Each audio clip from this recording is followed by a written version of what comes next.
Maandalizi ya michezo ya muhula wa pili kwa vyuo vikuu, shule na mashirika mbalimbali nchini Kenya yameonekana kushika kasi katika maeneo tofauti. Vijana na wasichana wa kizazi cha Gen Z wameendelea kujitokeza kwa wingi katika viwanja mbalimbali wakijiandaa kwa mashindano hayo. Katika uwanja wa Jacaranda Bay Center, eneo bunge la Embakasi, kaunti ya Nairobi, timu kutoka maeneo mbalimbali zimekuwa zikikutana kwa lengo la kushiriki mashindano na kukuza vipaji vya michezo ya kandanda.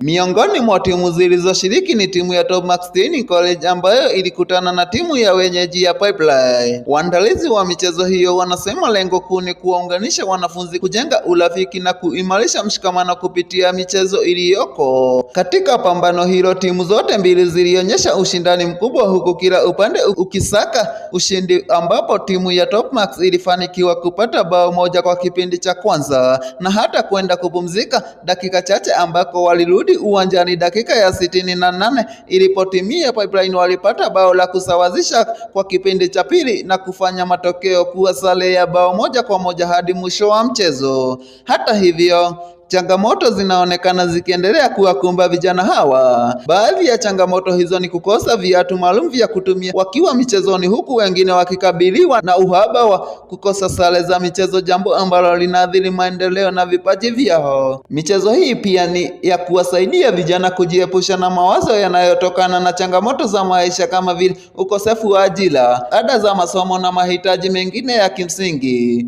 Aidha, imeendelea kuwa njia muhimu ya kuwaepusha vijana na matumizi ya dawa za kulevya ambayo yameathiri wengi katika jamii. Yote tisa, viongozi waliochaguliwa na wadau mbalimbali zaidi katika eneo hili ni kushikilia kazi zao kwa kuwasaidia vijana hawa kwa kuwapatia vifaa vya michezo na mazingira bora na kukuza vipaji vyao. Nikiripotia kutoka uwanja wa Jacaranda Bay Center, eneo bunge la Embakasi, kaunti ya Nairobi, jina langu ni Duncan Mbolo.